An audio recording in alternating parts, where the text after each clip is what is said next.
तो बात है 2 जून 2023 की 6:55 पे एक पैसेंजर ट्रेन कोरमंडल एक्सप्रेस अपनी मेन लाइन से क्रॉस कर रही है और सामने से हावड़ा सुपरफास्ट एक्सप्रेस भी क्रॉस कर रही है।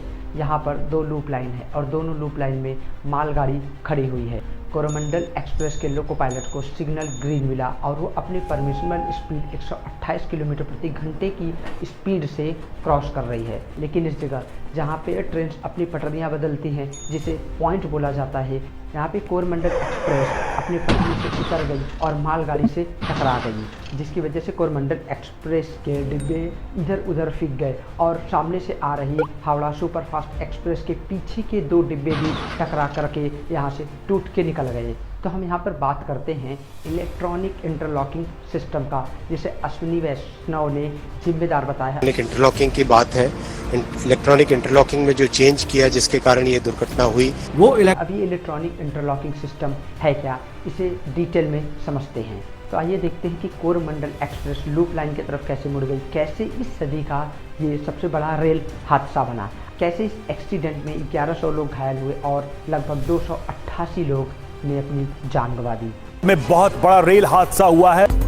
बालासोर ट्रेन हादसे पर पीएम मोदी की इमरजेंसी मीटिंग, हादसे पर हर अपडेट पर है नजर, सूत्रों के हवाले से मिली जानकारी। ओडिशा के बालासोर में हुए ट्रेन हादसे ने हर एक को झकझोर कर रख दिया है। 2 जून 3:20 पे Coromandel express Shalimar railway station से चल पड़ी, जिसे 25 घंटे का सफ़र तय करके इस ट्रेन को चेन्नई सेंट्रल पहुंचना था। यह ट्रेन राइट टाइम चल रही थी और करीब 6:55 पे यह ट्रेन बहानका बाजार रेलवे स्टेशन पहुंचने वाली थी। वहीं दूसरी मेन लाइन से एक दिन पहले करीब 10:35 पे Yashwant superfast express SNDT Bengaluru से चली और यह ट्रेन भी करीब 6:55 पर यहीं बहानका बाजार रेलवे स्टेशन पहुंचने वाली थी। अब यहाँ आपको 2 बातें जानना बहुत ही ज़रूरी है। पहली बात, यशवंत सुपरफास्ट एक्सप्रेस करीब अपने राइट टाइम से 3 घंटे देरी से चल रही थी। अगर ये ट्रेन राइट टाइम पे होते तो करीब 3 घंटे पहले यानी 4:10 के करीब इस ट्रेन को कब का यहाँ से क्रॉस कर जाना चाहिए था। दूसरी बात, बहानकाबाद एक माइनर रेलवे स्टेशन है जहाँ पर सारी एक्सप्रेस ट्रेन नहीं रुकती हैं और रेलवे जहाँ पर स्टेशन के स्टॉपेज नहीं होते हैं वहाँ ट्रेन को जानबूझकर तेज़ निकाला जाता है ताकि यात्री वहाँ पर पैसेंजर्स वहाँ पर ज़बरदस्ती चढ़ने की कोशिश ना करें। यही रीज़न था कि दोनों ट्रेन्स अपने परमिशनल स्पीड यानी 126 किलोमीटर और 128 किलोमीटर से एक दूसरे को क्रॉस कर रही थी। अब आओ एक्सीडेंट साइट को ज़रा ध्यान से समझते हैं। देखो, जहाँ पर एक्सीडेंट हुआ वहाँ पर 4 ट्रैक मौजूद थे, 2 मेन लाइन और जो साइड के ट्रैक्स थे उसे बोलते हैं लूप लाइन।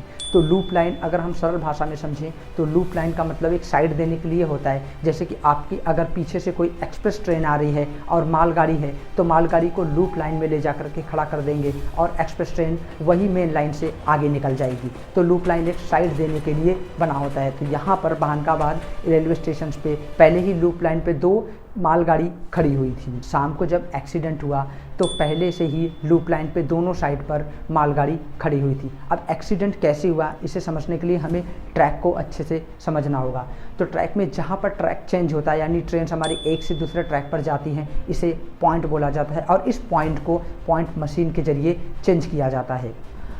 अब ट्रेन किस पटरी पे चेंज होगी, किस पटरी पे जाएगी, ये लोको पायलट के ऊपर डिपेंड नहीं होता है। इलेक्ट्रॉनिक इंटरलॉकिंग सिस्टम जो हमारे स्टेशन पे लगा रहता है वहाँ से इसे कंट्रोल किया जाता है। तो लोको पायलट सिर्फ स्पीड्स को कंट्रोल कर सकता है कि ट्रेन को कहाँ रोकना है और कितनी तेज़ी से लेके जाना है, बट वो किस ट्रैक पे शिफ्ट होगी ये लोको पायलट कंट्रोल नहीं करता है। जब एक्सीडेंट हुआ तो एक्सीडेंट के loco pilot Guhanidhi Mohanty and assistant loco pilot Hazari Mehta के ऊपर भी ये नहीं था कि ये मेन लाइन से जाएगी या लूप लाइन में घुस जाएगी। तो अब यहीं पे हम इलेक्ट्रॉनिक इंटरलॉकिंग सिस्टम को समझते हैं।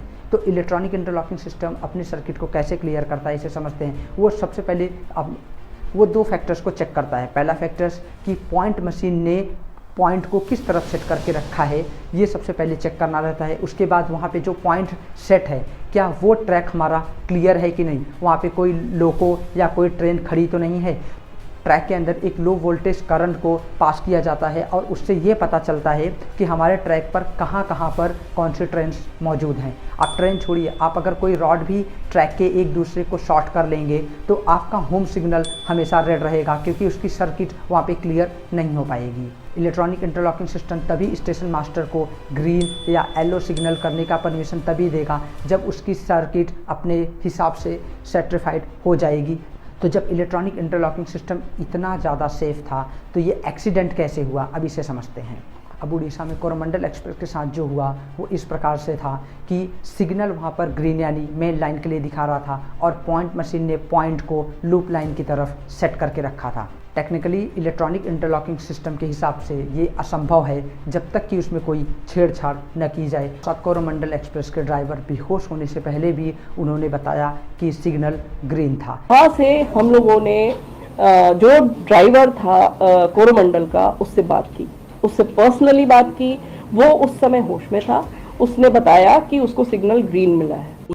इसके मेन 3 कारण हो सकते हैं। पहला कारण, रेलवे बोर्ड का मानना है कि अगल बगल स्टेशन के अगल बगल कहीं बिना परमिशन के खुदाई की वजह से अगर कोई मेन वायर टूट या कट जाता है तो भी ये मेन कारण हो सकता है। दूसरा कारण, काम चोरी, यानी रेलवे टेलीकम्युनिकेशन की तरफ से अगर कोई काम चोरी की गई हो, अपने काम को ठीक से न किया गया हो तो भी वो मेन कारण हो सकता है। तीसरा मेन कारण है सर्वटाइजिंग जंगल।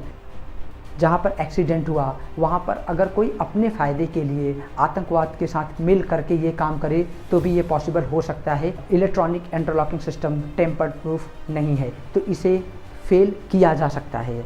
सीबीआई जांच में जुटी है, पर आज नहीं तो कल गवर्नमेंट को प्रेस कॉन्फ्रेंस करके इसकी सही रीजंस को बताना ही पड़ेगा और हमें भी इस एक्सीडेंट को टाइम के हिसाब से नहीं भूलना चाहिए।